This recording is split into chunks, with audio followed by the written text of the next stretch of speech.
de todas as coisas que realizamos de um judaísmo muito discreto,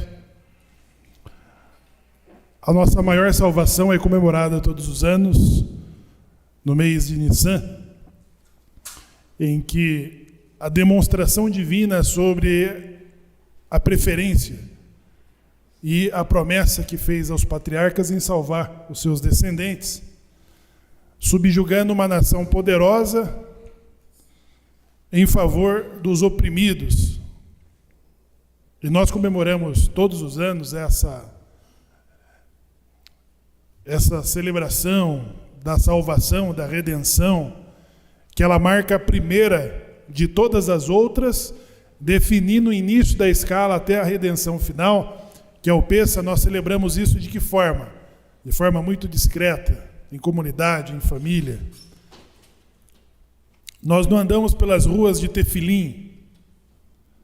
Nós não conclamamos as pessoas de virem às sinagogas e aceitarem a sua Torá. Mas há uma coisa que nós realizamos de forma pública, que é a divulgação do milagre da salvação que Deus fez em Hanukkah. Eu me lembro que em Ponta Grossa apareceu um jovem na sinagoga e há muito ele vivia ajustando os seus caminhos, ajustando as suas práticas, para que ele adotasse e assumisse o jugo da Torá. E um belo dia, ele transitando no seu condomínio, ele viu na janela de uma das casas uma Hanukkah acesa. E aquela luz da Hanukkah do seu condomínio fez com que ele definitivamente procurasse aquilo em que já estava se preparando, que era a aproximação da comunidade. E para nossa surpresa, o judeu que acendeu as luzes de Hanukkah também era daquela sinagoga, né? Era o Otavinho, o Luciano Luque. Então, Hanukkah é o único dos feitos de toda a descrição que o judaísmo se reserva, mesmo na sua maior salvação. A Hanukkah é aquela que nós expomos, nós divulgamos os milagres. Nós falamos para as pessoas da rua em que o milagre aconteceu pela salvação que Deus revelou a Israel. Então, essa salvação, tem um texto de Devarim que diz que e as nações temerão pela salvação, e todos saberão que o Senhor pôs sobre eles o seu nome. Então esse é um milagre, é uma divulgação de que nós devemos fazer nessa semana em que as forças vão se interagir, né? E isso visa fortalecer as nossas tradições, os nossos costumes, exatamente para divulgarmos o milagre da salvação que Deus fez. Veja só, pessoal, o milagre da salvação, ele só aconteceu 3 anos e meio depois dos justos lutarem contra a profanação do seu serviço sagrado. Porque a interdição grega que sobrecaiu contra os judeus que estavam sob domínio da Grécia, ela só aconteceu porque houve uma aceitação interna. Muitos dos justos, quando o profeta Daniel diz assim, e 1/3 das estrelas caíram. Vocês acham pouco 1/3 das estrelas caírem? E quem são as estrelas? Que o profeta Daniel diz, e 1/3 das estrelas caíram. Eram os sacerdotes, eram os levitas, eram aqueles que iluminavam e conduziam os ensinamentos e os serviços sagrados. Então, ninguém mais e ninguém menos do que eles foram influenciados pela cultura helenista que subjugava as práticas judaicas, a assimilação, pessoal. Quando da intenção de Bilã aconselhar Balaque dizendo tragam as moças midianitas e elas seduzam os homens israelitas. Se Moshe e Aharon cair na sedução das midianitas, então nós subjugaremos toda a nação. Então Bilã sabia que se ele alcançasse as cabeças da nação sagrada, então aquela nação estaria sujeita às maldições e aos decretos mais severos de Deus, que poderia dar vitória a Balaque. Então, quando nós falamos de Hanukkah, nós falamos da vitória de uma minoria que resistiu. Quando nós falamos de resistência, pessoal, são resistências. Nem sempre as resistências que nós temos que fazer são sobre aquelas que têm uma arma e uma espada. Nós não gostamos de falar como sobreviventes dos cristãos novos, entre a cruz e a espada, para denotar de que nós somos sobreviventes sobre uma imposição religiosa feita aos judeus? Sim. E por isso nós temos as bênçãos que anulam, não é, Eliezer? Quando nós entramos na casa de idolatria, nós temos uma bênção que anula a idolatria. Agora, e sobre a assimilação, qual que é a nossa resistência? A nossa resistência. O nosso decreto maior sobre judeus da diáspora é sobreviver aos assédios de uma cultura dominante. Esta porção ela vai começar dizendo de que José foi baixado ao Egito. Por que baixado ao Egito? Porque ele foi colocado fora de um reduto de segurança. Sabe o que é você morar dentro de um reduto? O vizinho sefaradi é teu vizinho da direita, o askenazio da esquerda, o marroquino, sinagogas, colégio israelita. É um reduto que oferece segurança? Sim. José está sendo levado para fora desse reduto e diz assim: e José foi baixado ao Egito. Baixado nos dois sentidos. O Egito é uma cultura dominante, economicamente e culturalmente.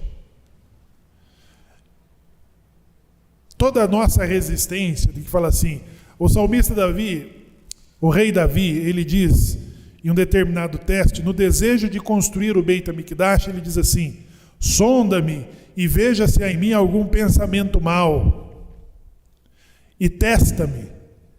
Davi pediu a Deus um teste, porque Davi precisava provar para ele mesmo e para o próprio Deus de que ele tinha condições e o nivelamento dos patriarcas de merecer participar da construção do Beit HaMikdash. E o que Davi pediu? Um teste. O que aconteceu com Davi? Um teste de que ele não pôde suportar. Isso é sobre nós evitarmos pedir teste, mas as nossas circunstâncias, a natureza já impõe um teste de que está na cultura dominante. O que é participar de Hanukkah? Se preparar para Hanukkah na semana do Natal cristão. Como que é? Os convites dos amigos, da empresa, dos seus clientes, dos seus fornecedores,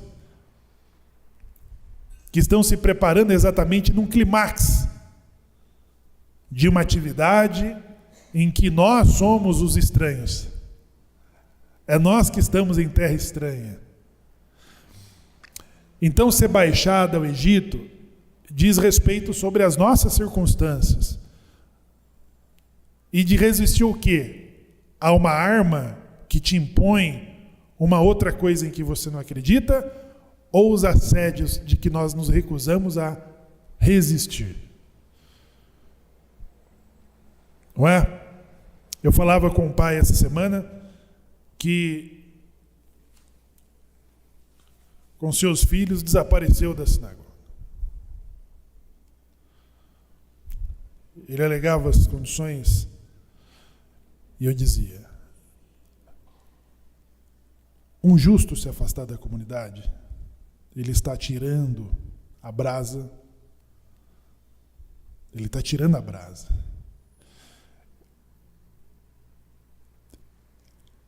A forma incandescente vai dar lugar a cinzas. E eu falei o pior, judeu: o risco não é sobre você. O risco é sobre seus filhos. O risco é sobre seus filhos numa cultura dominante. Nas escolas, na TV, nos streaming, na internet, nas mídias sociais. Não é outra coisa. Então, quando estamos sendo bombardeados por uma informação, nós precisamos ter resistência. Nós precisamos levantar as resistências. E essa resistência, ela não foi encontrada sobre a cultura dominante dos Seleucidas, que não. Existem os ataques que são feitos inofensivamente, em que não há uma arma, há um convite, há uma festa, há uma coisa muito proporcional. E você é o honrado. E você é o convidado especial desse evento. Foi o que Bilam disse. Seduza eles. Atraia eles. Elas não podem pegar ninguém menos, ninguém mais do que Moshe e Aharon. E nós conseguiremos subjugar a nação de Israel, que é blindada pela proteção divina. 1/3 das estrelas caíram, porque não resistiram os assédios. E nós falamos daqueles assédios em que não há violência, que não há ofensa. É aquele assédio que diz assim: Shalom, Shalom Adonai. Não é? Eu amo Israel. Eu amo os judeus. E isso não desarma você? Não faz você baixar suas resistências? Você fala assim: eu estou num ambiente amigo. Eu estou num ambiente seguro. Olha como eu sou querido.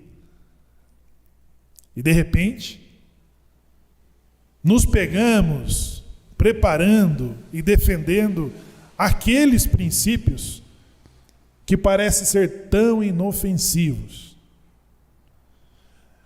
Quando os macabeus tiveram que resistir, é porque a parte interna de 1/3 das estrelas, que são os levitas, que são os sacerdotes, que era a aristocracia daquele momento, eles foram influenciados por uma cultura helenista, a beleza, o culto ao corpo. Né? O culto ao corpo. Por que os gregos e os romanos tinham tanta dificuldade de ultrapassar a questão da circuncisão? Eu falo simpáticos ao judaísmo. Por que eles não circuncidavam? Eles concordavam em muitas coisas que poderiam fazê-los deles judeus. Mas havia um limite muito forte, que era a questão da circuncisão. Porque a circuncisão para os gregos era uma questão de culto. Ela iria profanar o corpo. O que é o símbolo das Olimpíadas?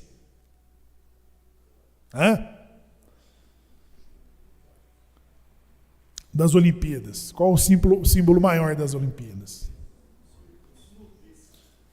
É um atleta, não é? É um atleta completamente nu, não é isso? Então aquilo ali representava e ainda é muito forte, esse culto. E os romanos assimilaram essas convicções. E mesmo os romanos, que tinham uma grande aproximação pelo judaísmo, chegava a esse ponto da circuncisão, era uma questão de crença. Porque a circuncisão iria profanar, iria diminuir o ápice do culto, que era a beleza física, os músculos, né? O formato físico, as condições físicas de alguém que disputa as Olimpíadas.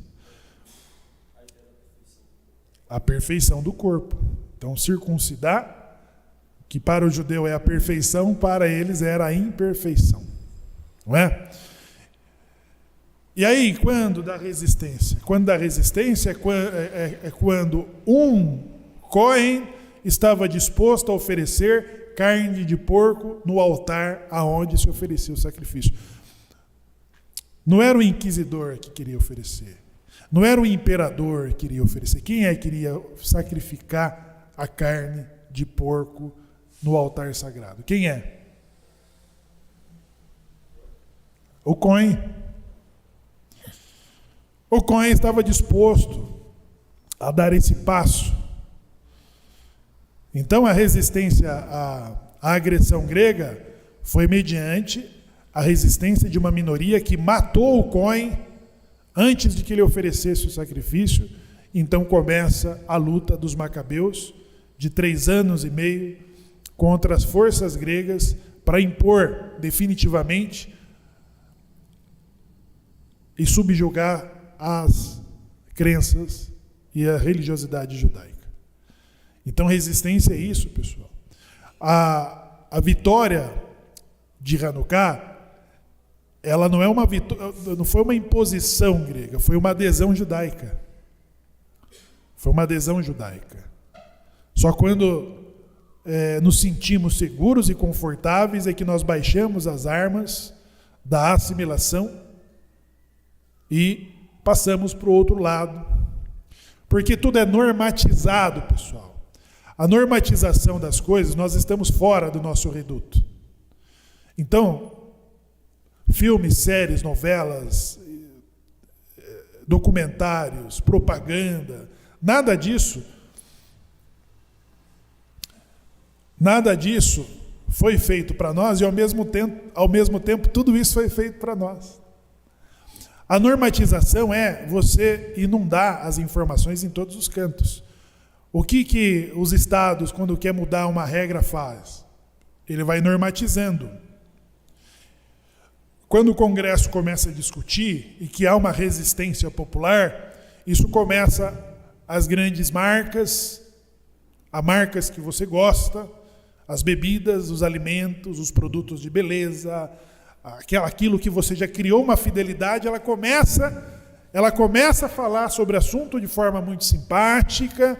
Daqui a pouco tem um filme falando sobre, na escola que seus filhos estudam é sobre isso que fala, a novela, o filme, a série, os streaming, tudo vai. E você vai começando a aceitar, falar, não, eu acho que está certo. E de repente nós baixamos as resistências sobre aquilo que afeta a nossa integridade espiritual, a nossa integridade judaica, sobre sobreviver nos baixos níveis. E José foi baixado ao Egito. Agora, José tinha que mostrar tudo o que aprendeu de Jacó, porque você exercer justiça junto num reduto judaico não é fácil. Eu mostrei para o meu filho, Samuel, entramos na Living essa semana passada, e lá tinha uma mesinha com muitas caixinhas de tzedakah. Muitas, de várias sinagogas. Então, fica próximo do bebedor. Aí quando me aproximei para beber água, eu vi que quase todas elas estavam lotadas de dinheiro. As pessoas entram ali, compram seus alimentos e depositam a tzedakah em uma das caixinhas ali, que vai atender uma das muitas sinagogas que estão ali representadas. Tudo fica muito fácil. Os desafios de você seguir o judaísmo se tornam fáceis, porque tudo te favorece, tudo está ali à sua disposição para você fazer o uso. Mas é a partir do momento que você se afasta desse reduto que começam os desafios. É que começa o nosso ciclo social, ele está todo comprometido com essas datas, com esses eventos. Tudo é direcionado. para você. Tudo para te persuadir. O milagre de Hanukkah não é só sobre a vitória militar dos guerrilheiros macabeus. A vitória de Hanukkah é sobre a reinauguração do lugar de culto judaico. Reinauguração. Sabe que é você ficar... Uma coisa é você decidir não ir na sinagoga. Eu não vou na sinagoga hoje. Eu não vou na sinagoga na semana que vem. É você que está decidindo não ir. Mas a outra coisa é alguém decidir que a tua sinagoga está interditada. É diferente sobre quando você quer ir e ela não está ali. É sobre quando você quer e ela não está disponível, ela não está permitida para você. Então a vitória de 3 anos e meio era sobre a reinauguração do lugar de culto. Meia é uma corrente que aderiu às mudanças. O helenismo corrente, ele é muito forte, né? Então José, na história, José Hatzadik, que é como muitos o chamam, aonde você pode provar ser um justo? Em Jerusalém? Tzadik.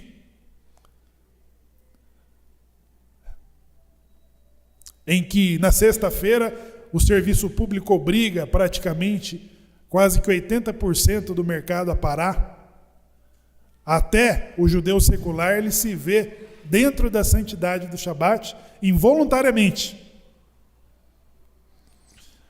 Conversando com os judeus seculares, ele diz assim: olha, aqui o sossego, quando é a tarde de sexta-feira, ele toma conta de todo o ambiente. Então até o judeu secular ele tem que se adaptar ao que vai acontecer no sábado, nos feriados. Ele vai ter que se esforçar para não comer kasher. Entendeu? As pessoas chegam em Curitiba e falam: onde tem kasher aqui?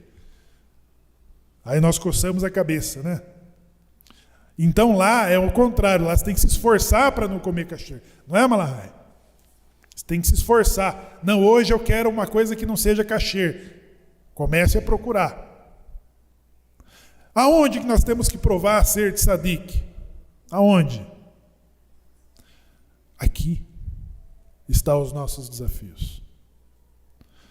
E lá atrás, pessoal, o decreto dizia sobre os nossos pais de aderir coisas que não faziam parte.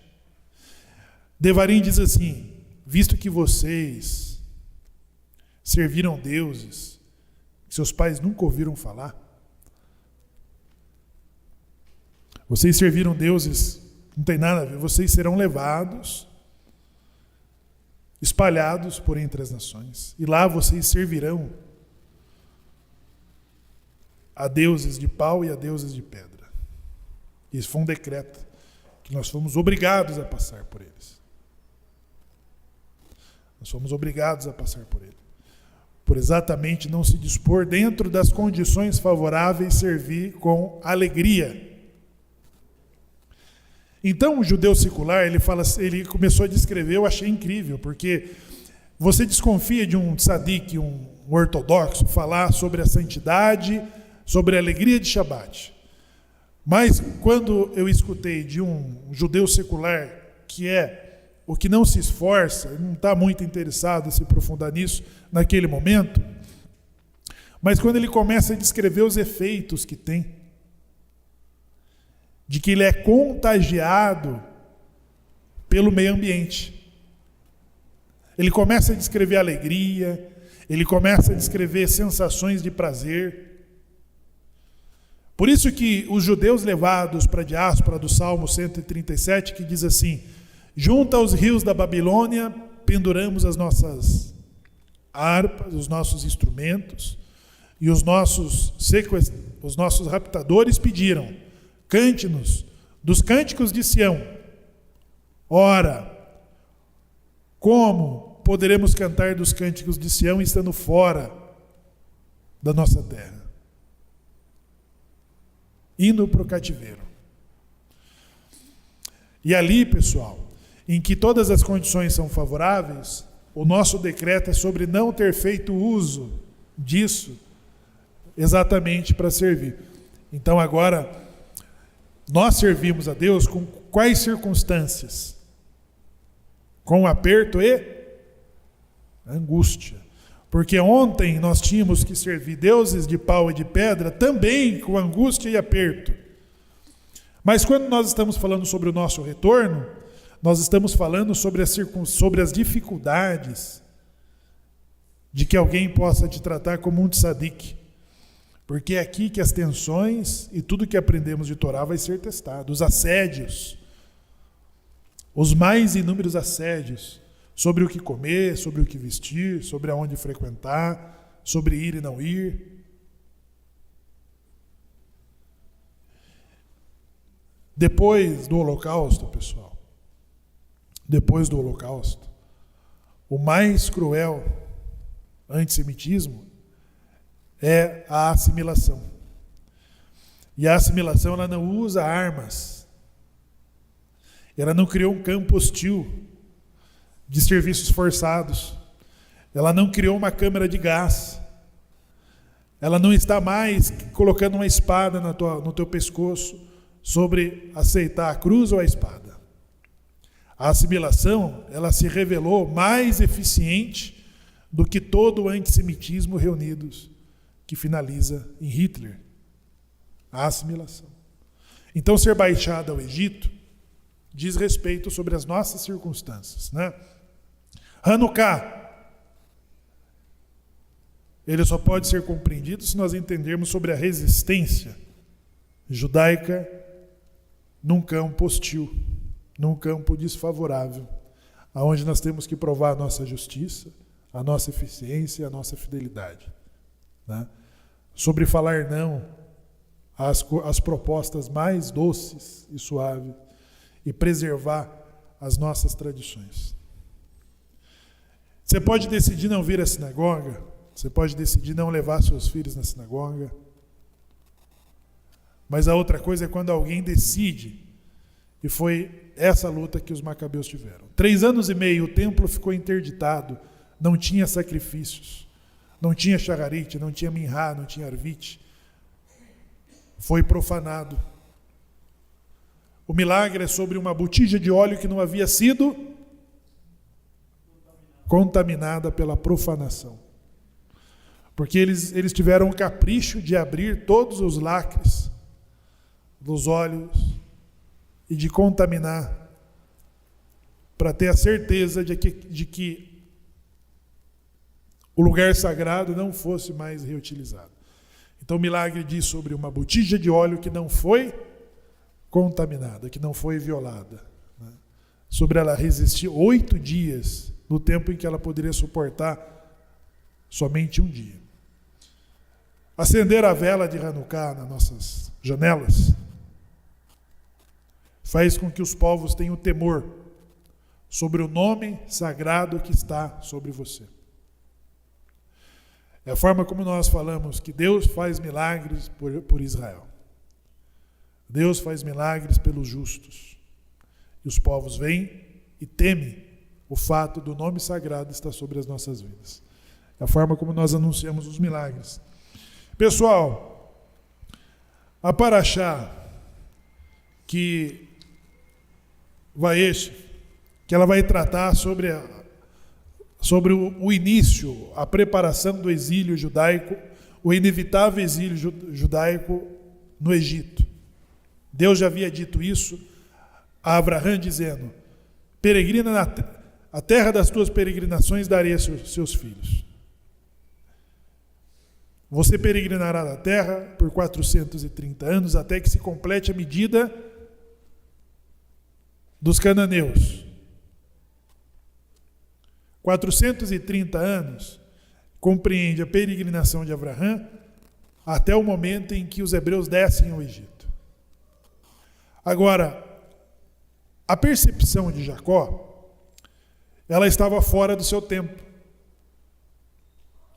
Jacó, que com seus filhos ofereceram um sacrifício em Beitiel, onde Deus havia lhe aparecido quando estava a caminho de se exilar na presença de Labão, o seu sogro.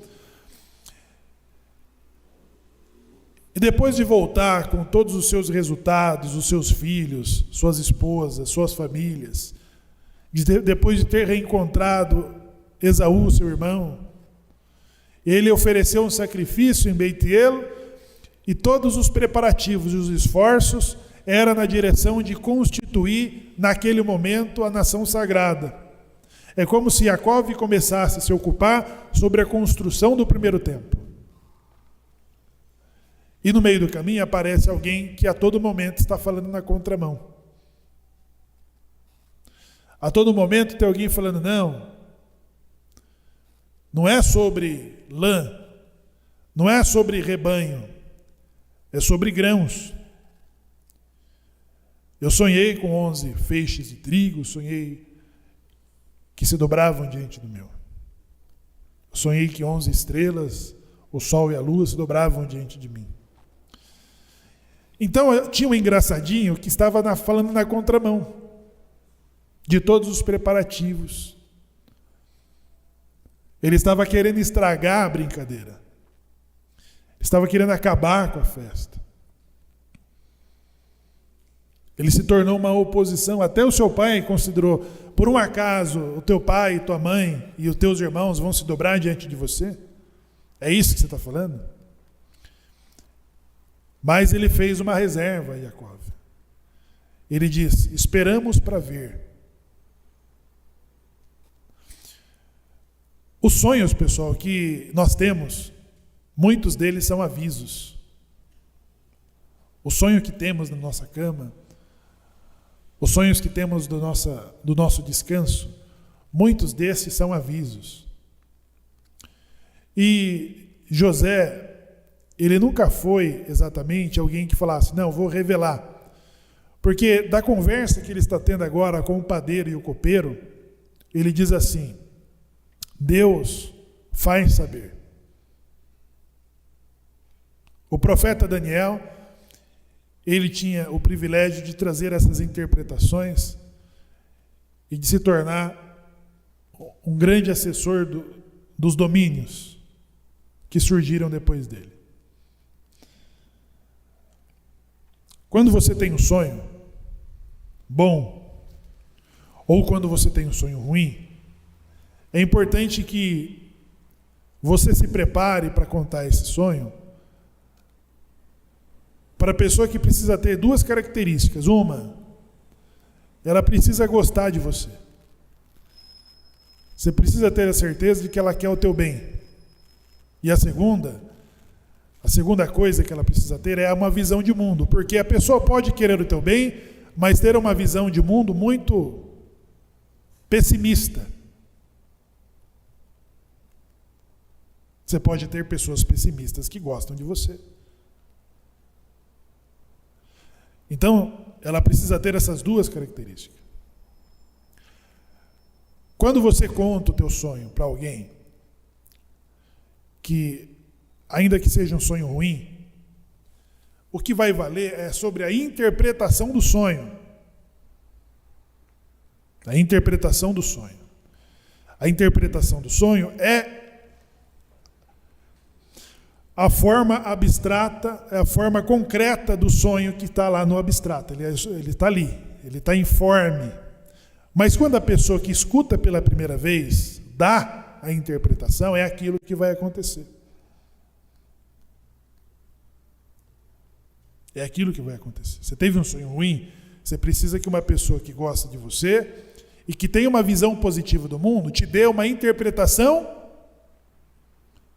sobre um sonho ruim, ela te dê uma interpretação positiva.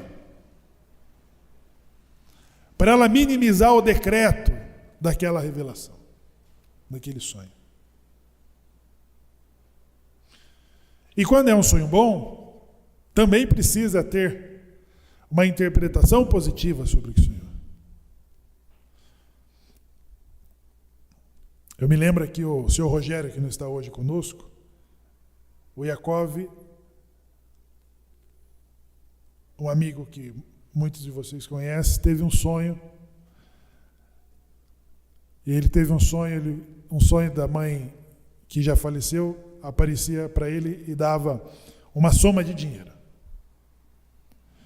Aí seu Rogério estava aqui cuidando da manutenção da sinagoga e o Yaakov subiu e falou: escuta meu sonho, seu Rogério. Aí seu Rogério falou assim: faz todo sentido, você vai ter, nessa semana, você vai receber uma soma inesperada. Naquela mesma semana, ele recebeu uma indenização de uma ação que ele nem estava mais acompanhando. E seu Rogério é uma pessoa humilde, mas muito positiva. Muito positiva. Ele consegue reverter coisas assim de forma muito positiva e mostrou ter muito cuidado sobre o sonho das pessoas. Quando as pessoas te contam um sonho, e aquele sonho parece passar por cima dos seus ideais, parece fazer sombra em cima de você, existem duas formas de nós lidarmos com isso. O que os irmãos de José falaram quando encontraram eles pastoreando as ovelhas? Lá vem o sonhador de sonhos. Vamos matá-lo e veremos o que será dos seus sonhos. Não é? E aí, muitas vezes o teu sonho é colocado no poço. O que representa o poço? O poço representa o lugar aonde nós desejamos que o sonho das pessoas que fazem sombra em nós fique abaixo do nível do nosso pé. Então quer dizer que o pai, a mãe e 11 irmãos vão se dobrar diante de você? Mas Yaakov, mesmo sendo áspero, ele diz assim: mas esperamos o caso. Isso fez com que ele desse uma resposta positiva. Ele fez uma pergunta áspera, mas uma pergunta positiva, porque ele fez a afirmação e Yaakov deu a interpretação do sonho. Por um acaso, o teu pai, a tua mãe e os teus irmãos vão se dobrar diante de você? Não foi uma interpretação? Mesmo que áspera, foi uma interpretação positiva. Uma interpretação positiva. E ele diz ainda: esperamos o caso para ver. 20 anos depois, o que Jacó vai ver? Pai José vive e ele é o governador de todo o Egito. É ele que está nos sustentando com o mantimento e devolvendo o dinheiro nas nossas sacolas. Era ele, pai.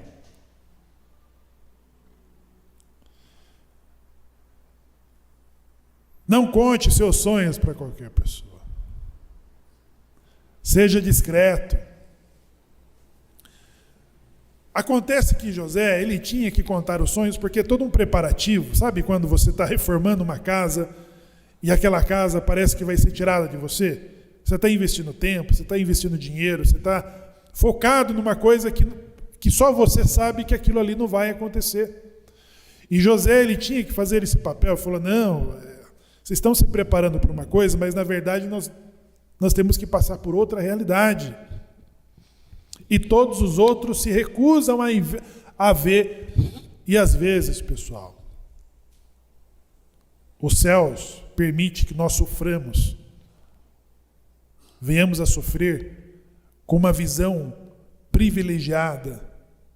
Porque a informação de que você tem uma visão privilegiada, ou seja, de que só você está vendo aquela coisa, não quer dizer que você vai passar sem levar pancada. Não vai. Porque quando você tem uma informação privilegiada, significa que você ou vai ter que se omitir, deixa eles. Eu não vou me encrencar com eles, não. Não vou me indispor com ninguém, não. Deixa eles fazerem, mas eu já sei que isso aí não vai dar certo. Ou você vai ter que se indispor. Você vai ter que se mostrar o diferente. vai ter que se opor, vai ter que ser o pessimista. Não, não é isso. Não é agora. É isso, mas não é agora.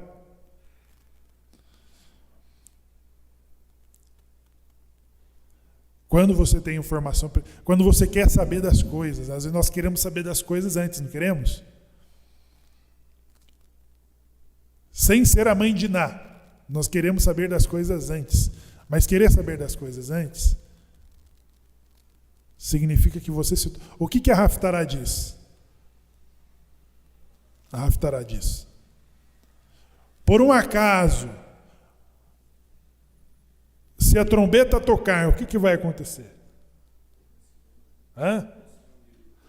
Não se reunirá o povo? Não vão temer? O que mais que ele diz?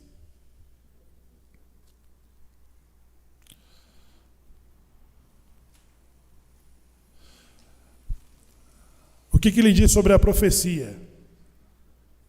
Vê aí no finalzinho.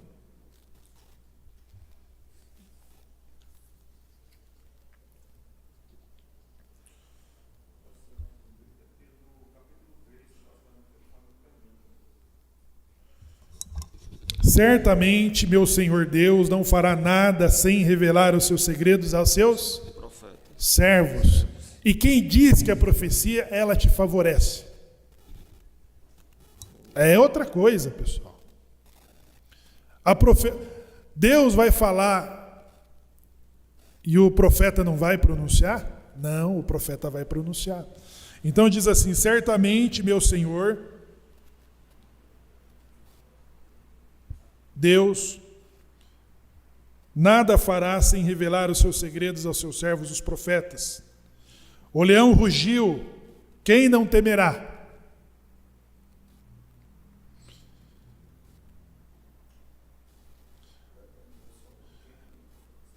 E Deus falou, quem não profetizará?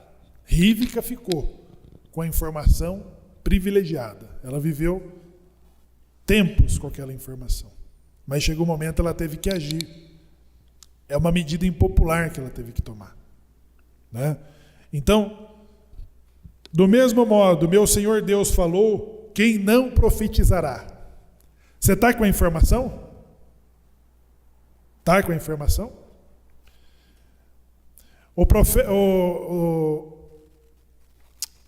Os 13 princípios da fé judaica diz que Moshe é o pai e mestre de todos os profetas. Aí lá na frente ele diz assim, Devarim, profeta como eu dentre vossos irmãos surgirá. Um profeta semelhante a mim.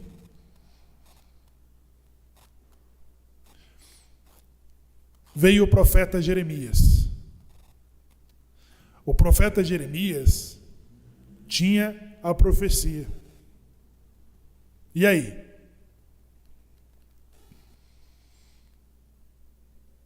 E falou Deus, quem não profetizará? E aí? E quando a informação da sua profecia, ela vai na contramão dos interesses das pessoas que têm até poder sobre você. Para fazer o que Jeremias fez, não poderia ser ninguém que não fosse do nível de Moshe. E quem diz que as profecias de Moshe são boas, são favoráveis a nós? Quem diz? Quem diz que as profecias de Moshe afagam o nosso ego, nos consola, nos conforta? Quem disse? Profeta dentre vossos irmãos surgirá semelhante a mim. A ele vocês vão ter que ouvir. O cristianismo acha que é Jesus. Não é. É Jeremias. A profecia que Jeremias trouxe foi na contramão de toda a elite judaica. A elite judaica estava tratando a nação, os príncipes, os sacerdotes, as lideranças, estavam tratando a nação da forma como São quantos pecados que Deus descreve na Haftará aqui? 4. Ele fala 3, mas o quarto Deus não suporta. O profeta Jeremias tinha as informações e as profecias para falar para o reino sagrado sobre poupá-los do exílio babilônico, da expulsão. Jeremias tentou poupar o Salmo 137, que diz assim: junto aos rios da Babilônia penduramos os nossos instrumentos e choramos, porque os nossos raptadores diziam: cante-nos dos cânticos de Sião. Como que nós cantaremos dos cânticos de Sião em terra estranha? Jeremias tentou poupar isso, mas o que o Jeremias parecia saber era sonhos que nos perturbam, que nos incomodam, que nos tiram o sossego, que mudam o nosso comportamento, muda a nossa conduta. E a isso nós não temos interesse, nem de escutar.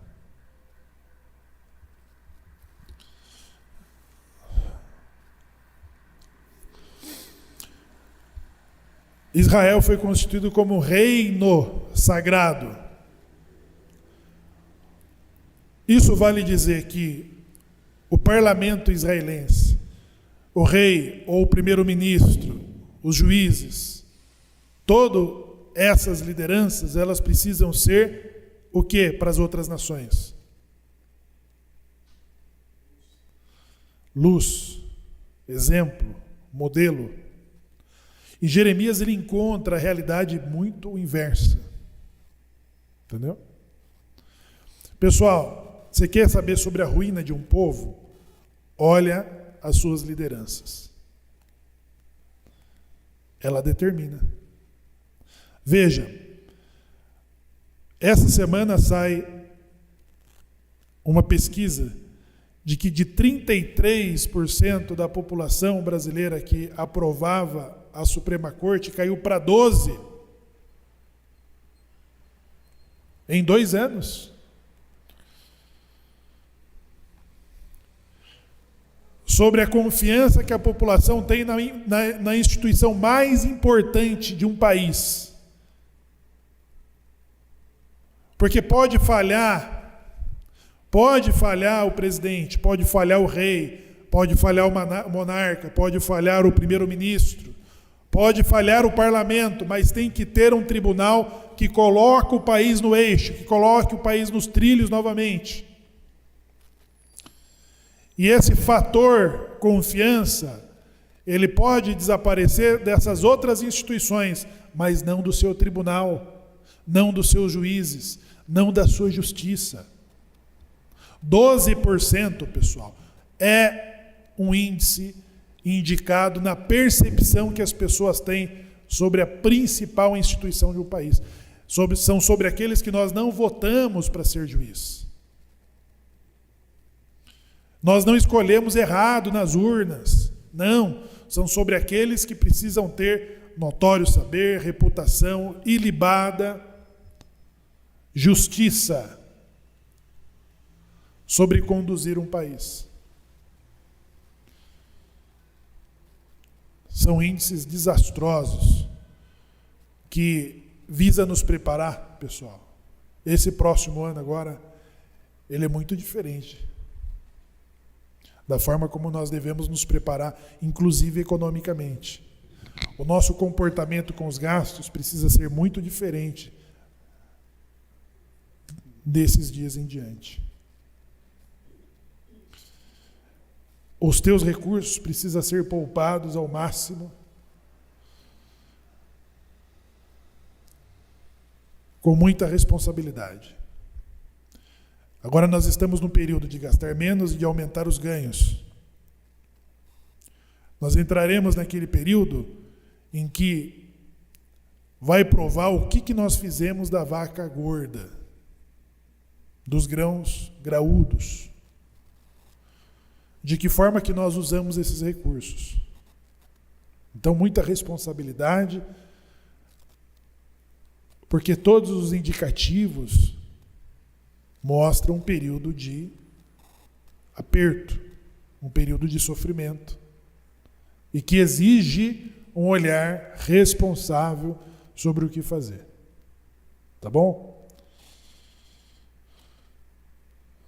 Miqueias, que é a próxima porção que vamos estudar, ela vai nos mostrar, inclusive, como sair, como ter gestão diante de situações difíceis. Então, o sonho, pessoal, o sonho indica, os sonhos são revelações, e quando você tem um sonho, então escolha uma pessoa que seja da sua confiança e que tenha uma visão de mundo, porque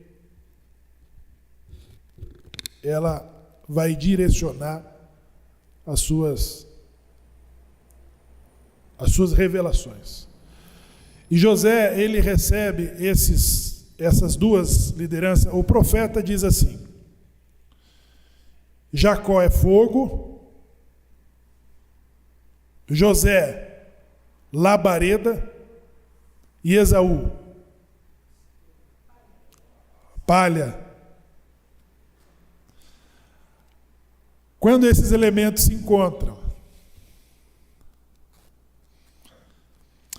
o que estamos aprendendo sobre aqui José? Por que a Torá ela vai se estender? Veja que sobre Isaac, o patriarca, a Torá ela foi muito discreta, ela não dedicou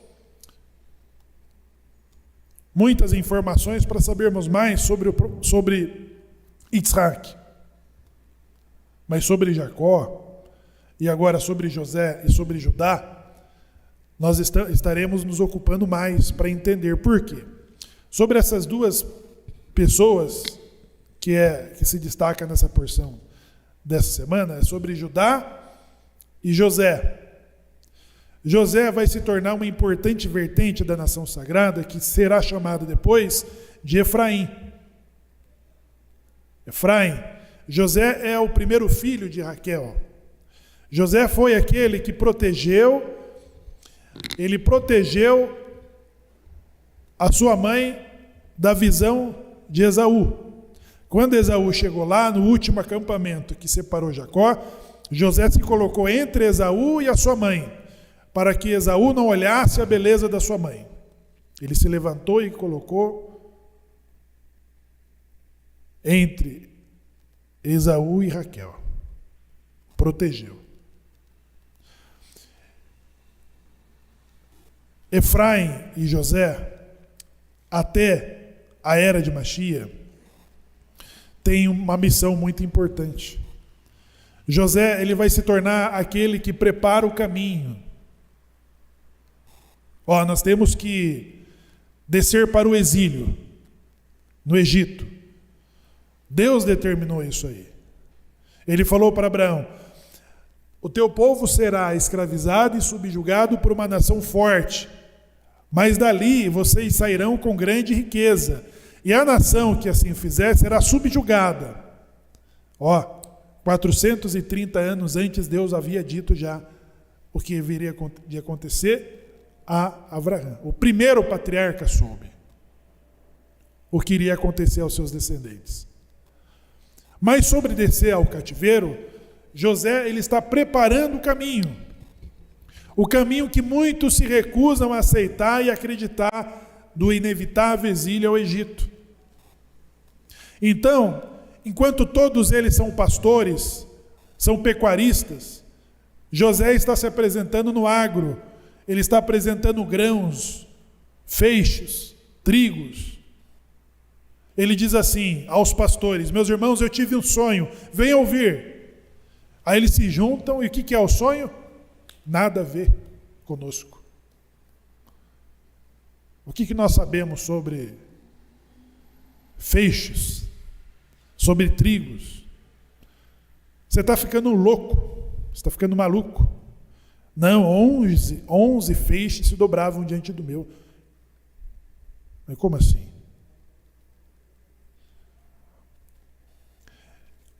A preparação de que José tem que fazer a nação sagrada diante dos ditames de Esav sobre a nação sagrada. Quem vai fazer esse preparativo de descer ao Egito está sendo José. Então José, ele está se encarregando, talvez até de forma inconsciente, ele não tem todas as informações. Mas ele sabe, inevitavelmente, de que o destino vai levá-lo a essa situação. O seu pai diz assim: vá e veja como está a paz de seus irmãos. Aí ele foi, no lugar em que seus irmãos costumam pastorear. Chegando lá, ele não os encontrou. Quem que estava lá? O mensageiro falou: não, você está procurando os teus irmãos, eu ouvi eles dizerem, eles foram para Dotã. Vai lá e você vai encontrá-los. O que esperava José? Um destino cruel, duro e inevitável. Deus garantiu de que José fosse colocado de encontro a esse destino. O mensageiro estava ali, o anjo apareceu e falou: vá a Dotã, teus irmãos estão lá. Ele não foi poupado disso aí. E quando viram, disseram: vamos cuidar dos sonhos desse rapaz aí. Vamos ver o que será dos sonhos dele. A intenção de matá-lo, ou no mínimo colocar debaixo do poço. Debaixo do poço, pessoal, é uma prática que nós temos quando nós queremos humilhar alguém que tem ideias mais brilhantes que a nossa, que mexe com o nosso ego de fazer sombra sobre nós aí. Nós submetemos a pessoa a algum tipo de humilhação e colocamos ela debaixo do poço. Para você falar assim: fique aí. Fique debaixo do poço.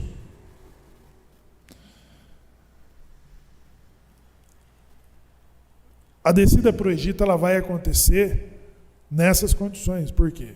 O que Jacó disse? Esperamos, no caso, para ver. Né? A forma como todo Israel descerá ao Egito, depois de 20 anos, quando Jacó tiver a notícia: pai, José é vivo e ele é o governador de todo o Egito, o pai dele vai falar assim: vou correr para ver isso e depois poderei morrer, depois de ver o meu filho. Só que ele hesita, ao mesmo tempo, tomado por um grande entusiasmo, ele começa a hesitar a descer ao Egito. Descer ao Egito significa atrasar o plano de criar a nação sagrada, significa rebaixar, significa sair da nossa zona de conforto, de segurança, para descer ao Egito. E aí, quem que precisa convencer Iacove? Deus diz assim: não temas em descer para o Egito, porque eu estarei contigo. Né? A nossa zona de conforto, pessoal, é sobre como nós devemos levar luzes aos lugares baixos. Quem, em sã consciência, vai sair da sua zona de segurança para levar coisas boas em lugares hostis e perigosos? Quem?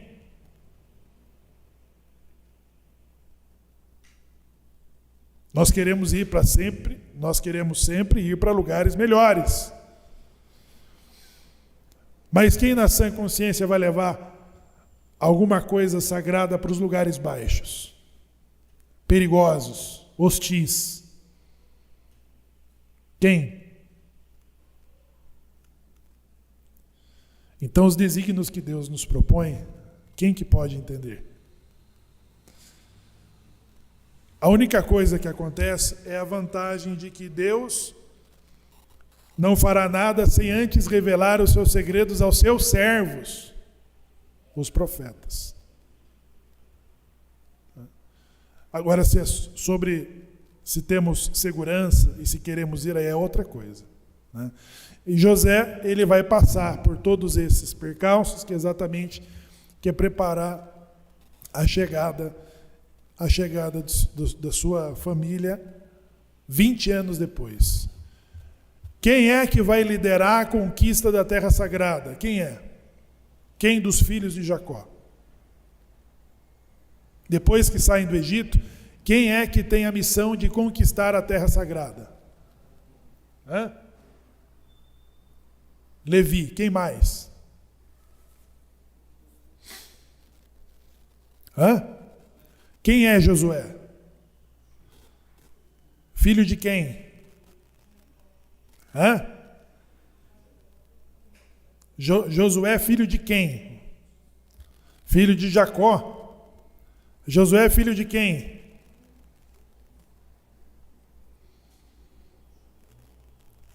Yehoshua é filho de quem, pessoal?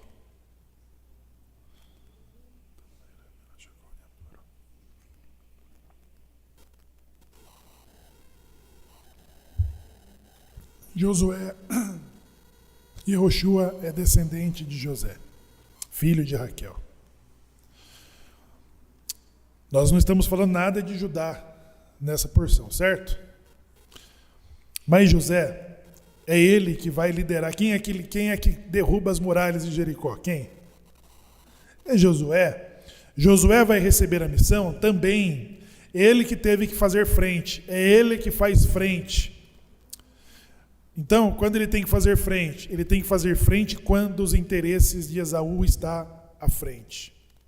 Quando Esaú atesta, quem que Deus precisa que vá à frente? O profeta diz: Jacó é fogo, José é labareda e Esaú palha. Quem é que luta contra os amalequitas depois da saída do Egito? Quem é que lutou? Quem que liderou a guerra contra os amalequitas? E quem são os amalequitas, né? São duas perguntas. Josué que liderou a guerra, e quem é os amalequitas? Os amalequitas são descendentes de Esaú. Então, José, que se tornará Efraim, ele tem a missão que no reino de Deus, que diz respeito à nação sagrada, esses enfrentamentos, quando Esaú está ali, no bloqueio, quem que tem que ir na frente dos irmãos? José.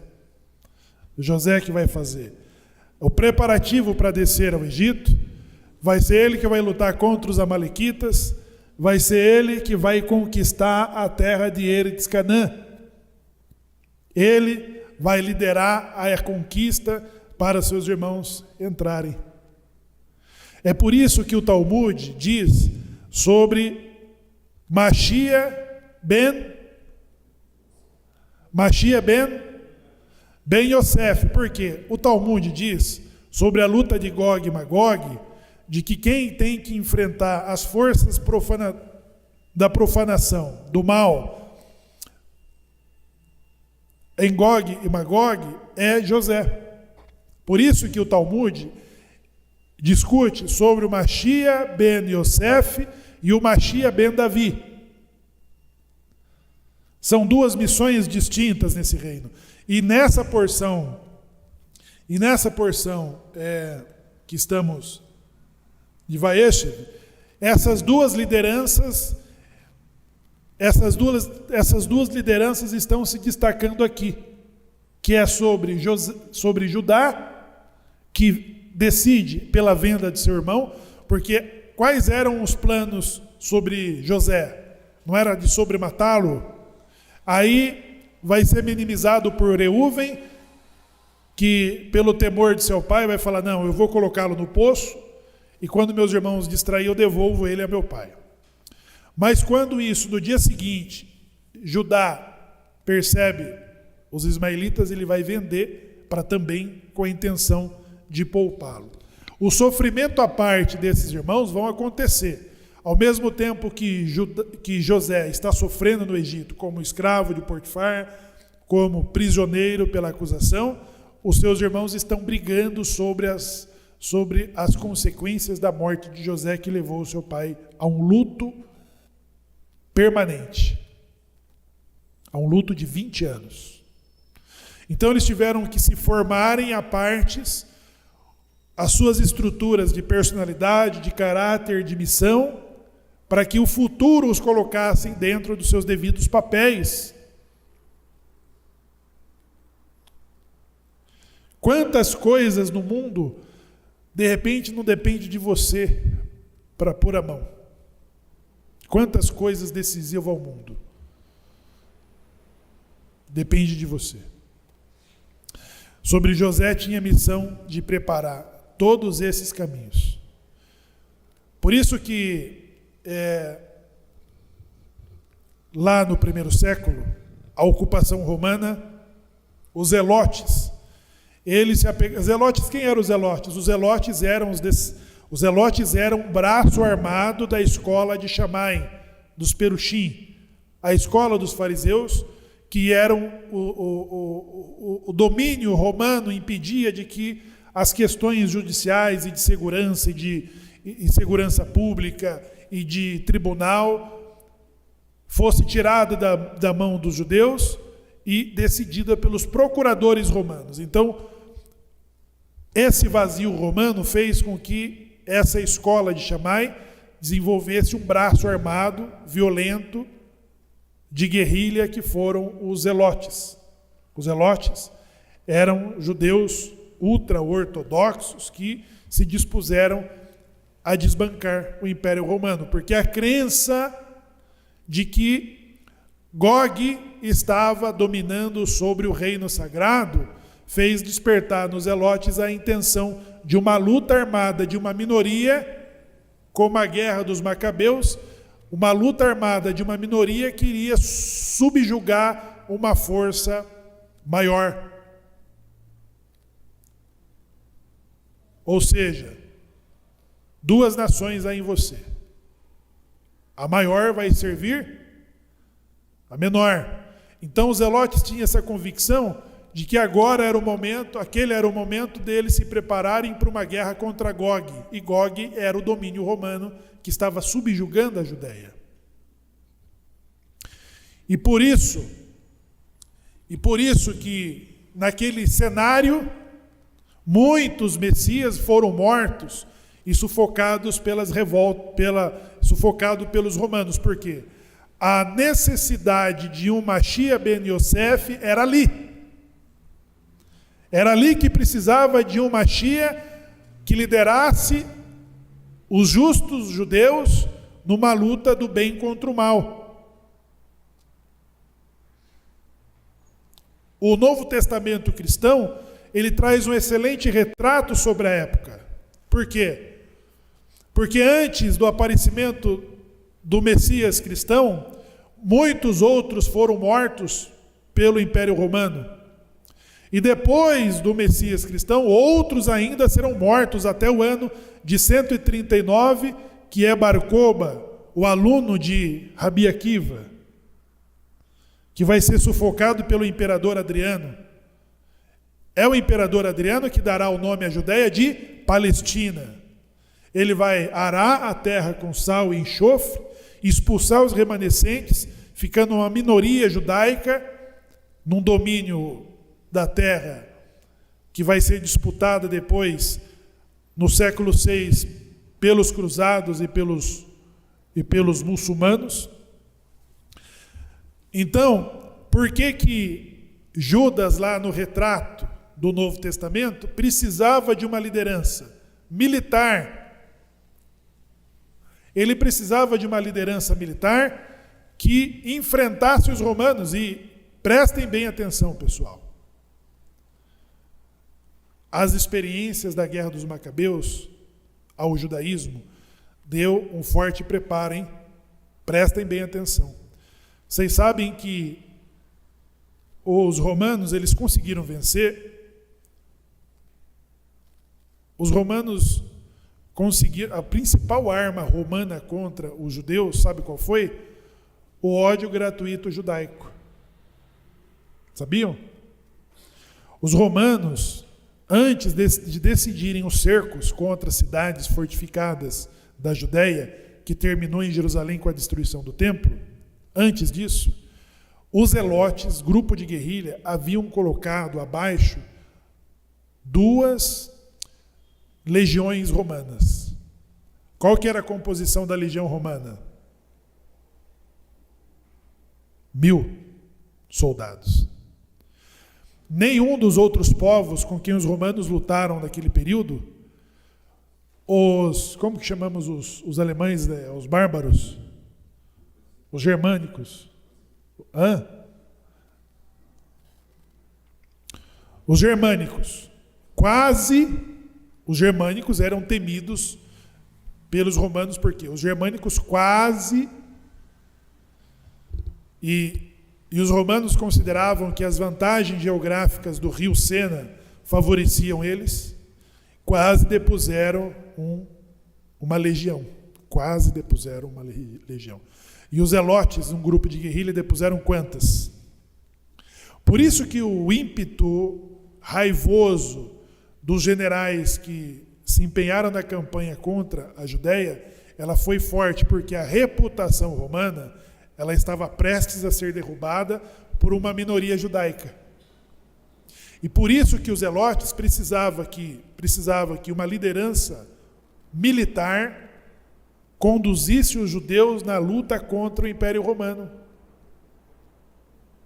E, pessoal, os historiadores hoje que analisam o cenário daquele tempo, e um importante historiador que é Flávio Joséfo, que conta com muita desconfiança judaica pelo ato que ele cometeu lá, mas ele também traz importantes relatos que se provaram verdade pela arqueologia e outros elementos, que a mesma população de judeus que estavam em Jerusalém, defendendo a ocupação romana, havia na diáspora. E os judeus da diáspora, eles eram muito mais poderosos financeiramente para financiar uma guerra e impor uma derrota humilhante aos romanos. Outro detalhe, os zelotes tinham para o lado de dentro das muralhas, as fortificações judaicas, eles tinham 15 anos de alimento para suportar o cerco romano. 15 anos de mantimento para suportar o cerco romano. Só que o ódio gratuito fez com que a briga e as disputas internas, os romanos ficaram do lado de fora dos muros esperando eles terminarem suas brigas, as guerras internas, que os zelotes puseram fogo nessa reserva de mantimento. Eles mesmos puseram fogo em 15 anos de mantimento que estava reservado para resistir em qualquer cerco. Porque a experiência judaica da invasão dos domínios babilônicos, dos domínios gregos, fez com que se preparasse para aquele cenário, só não estavam preparados para o ódio gratuito, que facilitaria a ocupação romana sobre a destruição do segundo templo e a expulsão dos judeus para todos os outros lugares. Mas o que eu quero dizer para vocês, para não perder o foco, é sobre a expectativa talmúdica e também da própria Torá sobre Mashiach ben Yosef. E isso, eu vi um teólogo cristão falando que Jesus é o Mashiach, ele veio como Mashiach ben Yosef. Não veio, não. Porque se ele tivesse vindo como Mashiach ben Yosef, ele iria liderar a guerra de José. Entenderam ou não? Então, não é verdade isso. Não pode ser verdade que Jesus veio como Mashiach ben Yosef. Mashiach ben Yosef, ele é aquele que luta, que prepara o caminho para o Mashiach ben Davi. E é uma luta armada. Porque a missão de José, em todas as suas missões, é de fazer frente diante dos desafios em que Esav é a parede. Quando Esav se apresenta como parede, você vai ter que ter um descendente de Rahel na luta. É importante essa porção, porque isso vai nos ajudar a entender as características do momento em que nós estamos na diáspora. Sobre Efraim e sobre Judá.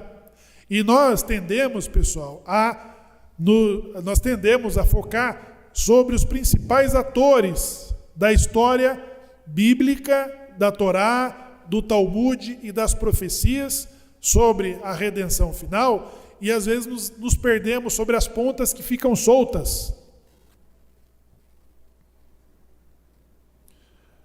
Nós estamos de olho nos descendentes de Davi, nos descendentes de Arão, nos descendentes de Efraim, e ficamos de olho ali, mas nos esquecemos das outras pontas,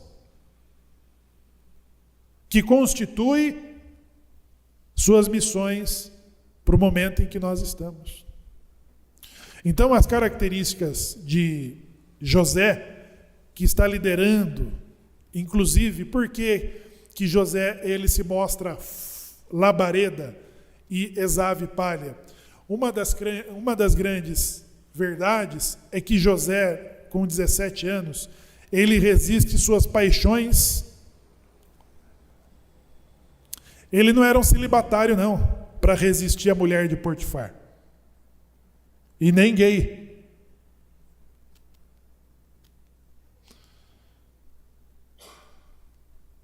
Eu estou falando porque de repente vai ter um José gay que surge por aí. O progressismo está muito avançado. Ele resistiu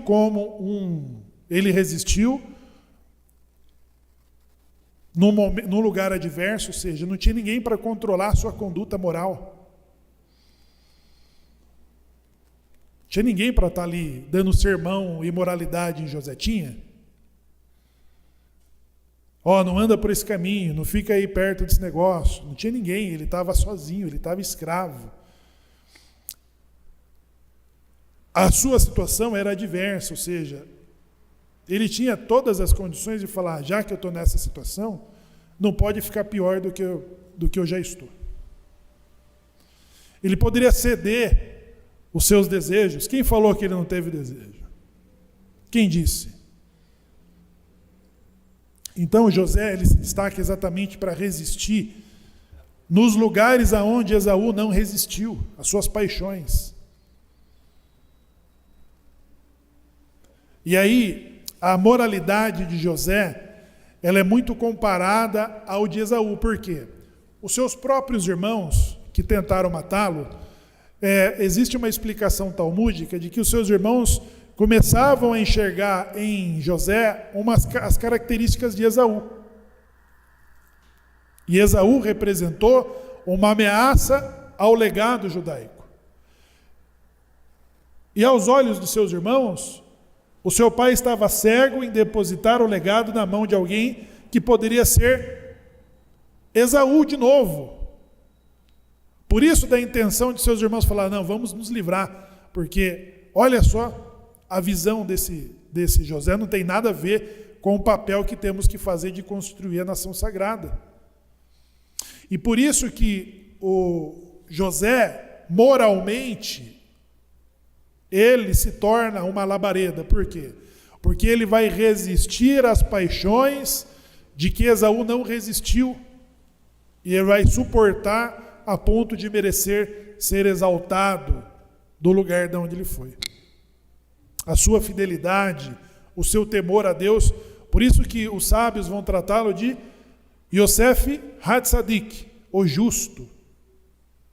Porque todos os outros justos, olhando para a história de José, justificaria ou iriam entender se ele tivesse cedido a essas paixões naquelas situações. Entenderam ou não? Fica claro para vocês? Porque uma coisa é você resistir os assédios, estando no lugar de justos ali, você vai falar, eu vou ser o traidor, eu vou ser o fraco. Não.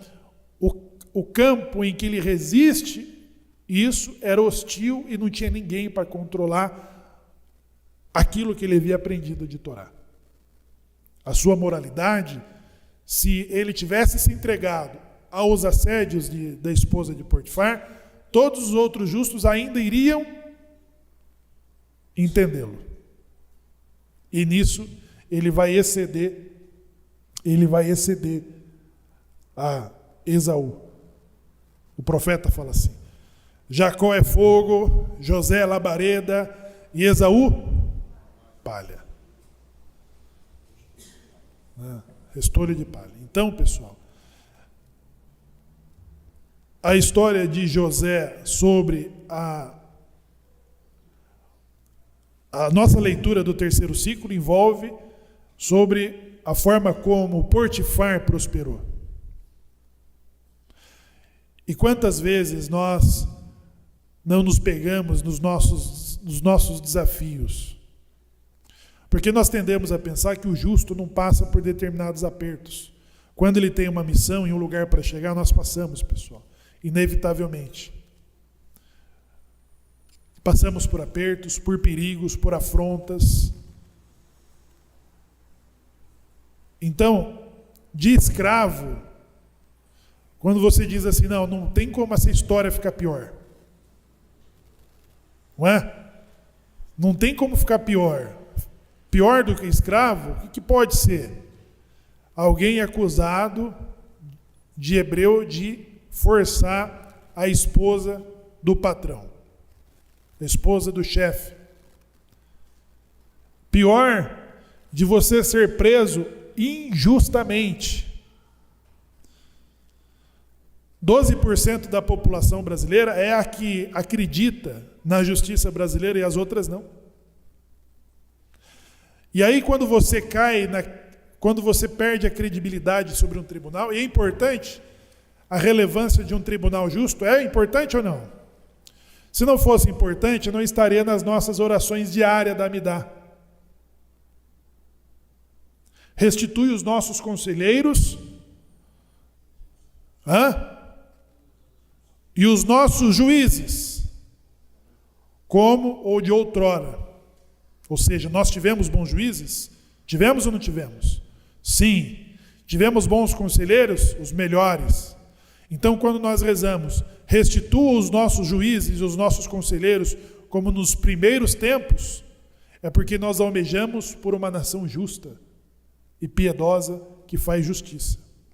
E aí, quando você é injustiçado, sendo vendido por justos, porque não foi a Inquisição que vendeu José, foi? Foi a Inquisição que vendeu José? Foi o tal do diabo do Amalequita? Foi? Quem é que vendeu José? Não foram os Seleucidas? Os gregos? Não foi a Inquisição e nem Esave? Quem é que vendeu o justo? Os seus irmãos. Quando você olha para o céu sendo vendido pelos seus irmãos, por aqueles que conhecem Torá, por aqueles que rezam Shema, foram esses que venderam José. Não podemos xingar os inquisidores, nem Hitler. Foram os meus irmãos. Aí você é levado como escravo. Aí você olha para o céu e fala assim, aonde está o tribunal celeste, meu Deus? Cadê os juízes desse tribunal? Se o tribunal terrestre me colocou nessas circunstâncias, como me julgará o tribunal celeste?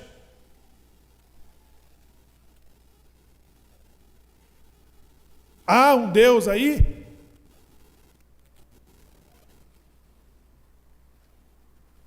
Não é? Aí ele é injustiçado novamente, colocado numa prisão. Mas aí, pessoal, quando você conhece a justiça divina, quando você conhece e tem segurança, José nos ensina que passa. Ele não questionou sobre o tribunal celeste, ele não questionou sobre a justiça divina. Ele seguiu fazendo o seu melhor.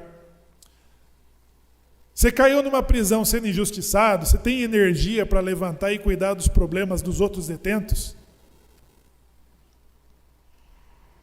Tem? Você tem energia de ser vendido como escravo e ter um olhar diferente e falar, não, vamos melhorar esse ambiente em que eu sou escravo? Tem?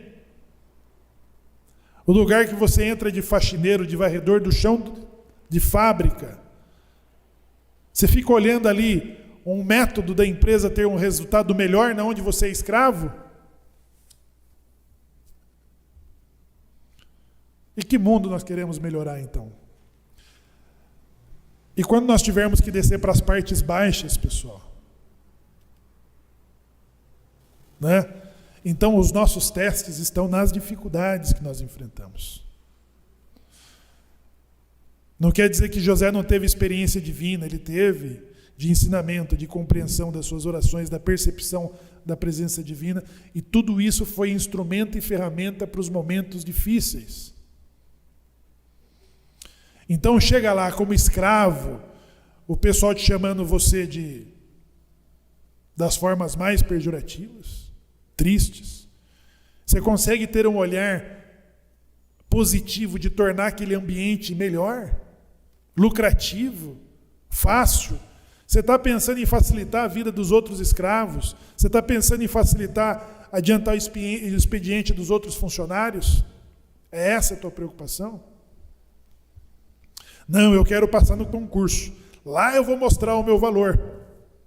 Quando eu for o prefeito, o governador, o executivo, é lá que eu vou mostrar o meu valor. É lá. É lá que nós estamos nos preparando, mas nos preparando aonde, meu Deus? Nós temos que usar todos os vazios, pessoal. E os vazios são os lugares não preenchidos, não ocupados. Os lugares vazios, eles estão nesses que ninguém... Você acha que tem algum executivo preocupado com o que acontece na prisão? Com os gari? Com o faxineiro? Com o ajudante? Está preocupado? Não. Então, nesses lugares, existem as oportunidades de você mostrar os seus valores, suas capacidades, seus talentos. Essas adversidades são laboratórios aonde nós nos levantamos. Porque ninguém espera tirar coisa boa de situações difíceis. Espera. Por que nós vamos longe para prestar concurso federal? Por que nós disputamos as melhores vagas?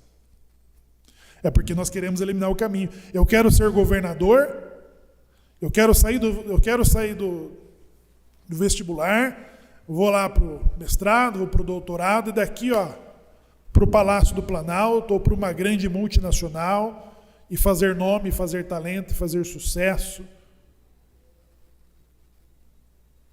Quem é que quer passar um estágio na cadeia?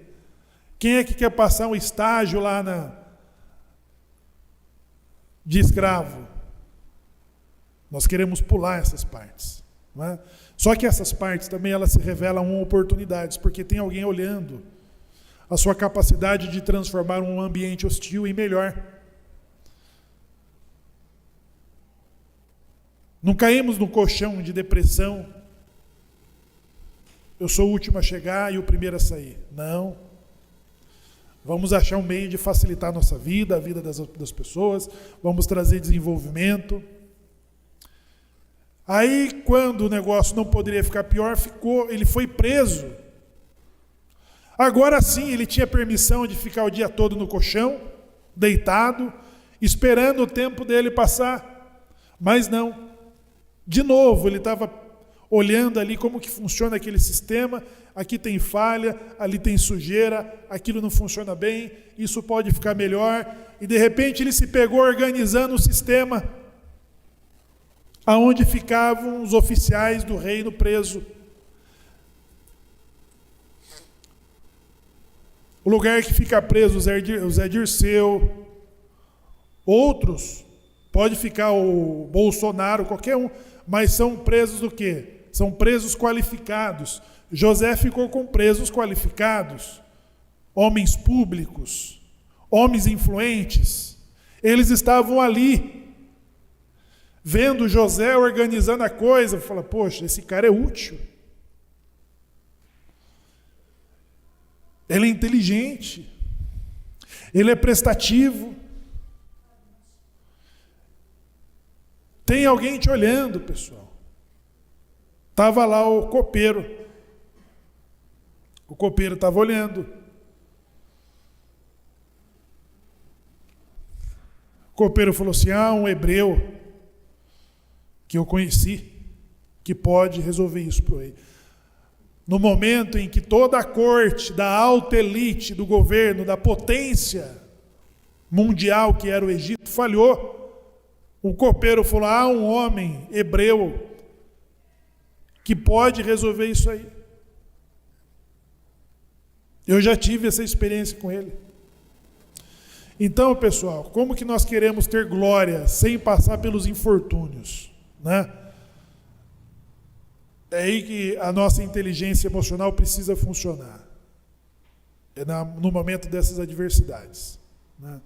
O colapso na Península Ibérica, ela acometeu os principais justos e mestres e eruditos da Torá.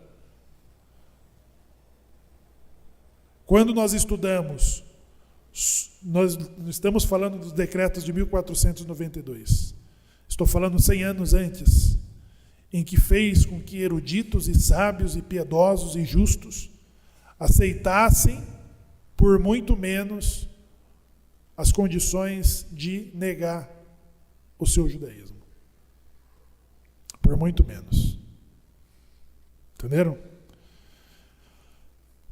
O fogo que testa os metais, a pureza da prata, a pureza do ouro. O que Davi disse? Testa-me, Senhor, e veja se há em mim algum caminho mau. Obviamente que nós não pedimos isso para Deus, mas inevitavelmente as circunstâncias nos colocarão em situações difíceis, em que aquilo que aprendemos, ou seja, as respostas dos momentos difíceis estão aonde? Você acha que Deus dá um teste acima do que você pode cumprir?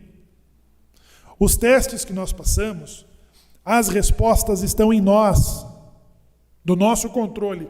Acontece que às vezes a nossa inteligência emocional, o nosso impacto, o nosso abalo emocional faz com que isso tudo seja apagado.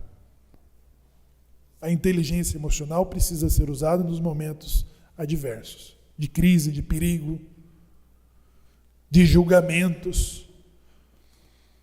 De julgamentos, pessoal. E aí nós falamos das crises internas. E só das crises internas, que muitas vezes, por si só, seria suficiente para nós desacreditarmos em tudo, até em Deus. Até em Deus. O ato de pessoas justas, porque é fácil que nós falamos de pessoas que não têm seus instintos orientados pela Torá, por ensinamentos rabínicos, pelas suas orações, e elas não fazem os maus, eles falam assim: poxa, então acabou. Se isso está me acontecendo aqui, o que me resta no mundo que eu tenho que viver? Estamos prontos?